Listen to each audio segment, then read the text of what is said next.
सूताख्यायि कथा सारम मकरण रसायनम। ऋषियों ने प्रार्थना की सूची से कथा हमारे कानों के लिए रसायन है। रसायन मतलब संसार रोग को दूर करने के लिए जो सर्वोत्तम औषधि है, सर्वोत्तम दवा है, वो रसायन कही जाती है। रसायन तात्पर्य होता है आयुर्वेद शास्त्र में कई तरह की दवाएं हैं, औषधियां हैं, उसमें एक विधि रसायन की भी होती है, वो सर्वश्रेष्ठ दवा कही जाती है रसायन की। तो अज्ञान रूपी अंधकार को दूर करने के लिए करोड़ों सूर्यों के समान आपका ज्ञान है। कथा हमारे कानों के लिए रसायन के समान है, इसलिए आप कथा सुनाइए हमको। कौन सी कथा? का भक्ति ज्ञान विरागाप्तो विवेको वर्धते महान, माया मोह निरासश्च वैष्णवी क्रियते कथम। माया मोह, माया और मोह, इसका निरासन वैष्णव लोग कैसे करते हैं, इस बात का ज्ञान, इस प्रश्न का उत्तर जिस कथा में मिल सके वो कथा आप सुनाइए, जिससे भक्ति ज्ञान और वैराग्य और विवेक इसका महान संवर्धन हो। सुनिएगा, भक्ति ज्ञान वैराग्य इनका संवर्धन, इनका अभिवर्धन होना चाहिए। देखिए इससे सिद्ध हो गया, इससे यह बात सिद्ध हो गई, यह प्रूव्ड है कि वह ज्ञान जिससे भगवान की प्राप्ति हो, वह भक्ति जिससे भगवान की प्राप्ति, भगवान मिल जाए, वह विवेक जिससे भगवान मिल जाए, वही सबसे अच्छा है, सर्वोत्तम है। और उस ज्ञान, उस विवेक को प्राप्त करने के लिए, भक्ति को प्राप्त करने के लिए जो चाहिए वो हमें करना पड़ेगा।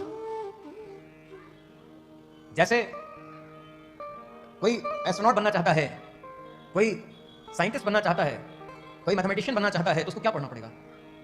जो गणितज्ञ मैथमेटिशियन बनना चाहता है उसको क्या पढ़ना पड़ेगा? मैथमेटिक्स पढ़ना पड़ेगा ना, गणित पढ़ना पड़ेगा।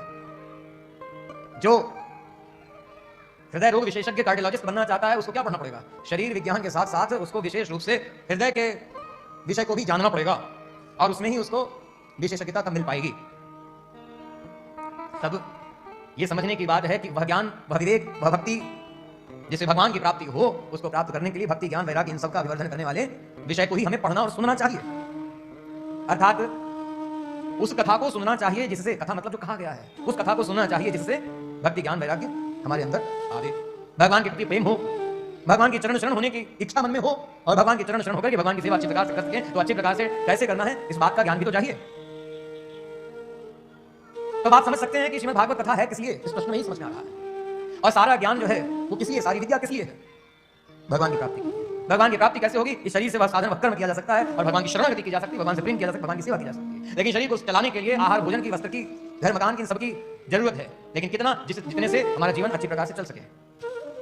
इसलिए कहा, आगे वर्णन आएगा, इसलिए ये वर्णन आया, इसलिए ये कहा गया है कि भोग सामग्री हम जिसको प्राप्त करना चाहते हैं, जो वस्तु प्राप्त करना चाहते हैं, वो भोग के लिए नहीं है, वो जीवन चलाने के लिए है। और जीवन किस लिए चलाना? भगवान की प्राप्ति के लिए चलाना है। लेकिन उन सुखों के साधनों को जो जिससे जीवन ठीक तरह से चलेगा, उसको प्राप्त करने के लिए शरीर से श्रम करना पड़ेगा, मेहनत करनी पड़ेगी, कर्म करना पड़ेगा।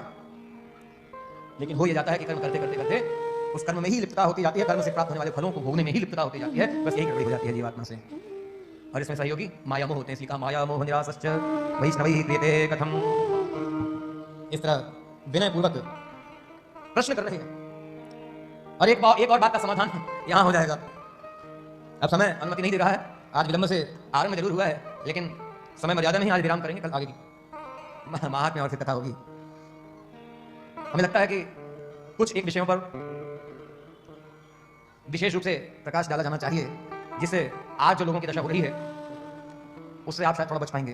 और कदाचित कहीं मन में ये आता हो कि ये मिलना चाहिए था, वो मिलना चाहिए था, तो इस संशय को भी मन से निकाल दीजिएगा। मतलब जिसकी आज कथा हो रही है, ये करो ये मिल जाएगा, ये करो ये मिल जाएगा, हमें ध्यान है, और प्रायः सभी कथाओं में कहा भी करते हैं। आज भागवत कथा, राम कथा और भी अन्य कथाओं के माध्यम से जो टोने टोट के लोग बता रहे हैं, क्या वो वास्तव में श्रीमद् भागवत का विषय है?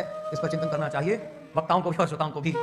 देखिए आगे शौनकादि ऋषि सूत जी से कह रहे हैं, और सब ऋषि तो ऋषि हैं ही इसके लिए, ऐसे थोड़ी साधारण हमारे आपके जैसे मनुष्य थोड़ी थे ये सब ऋषि।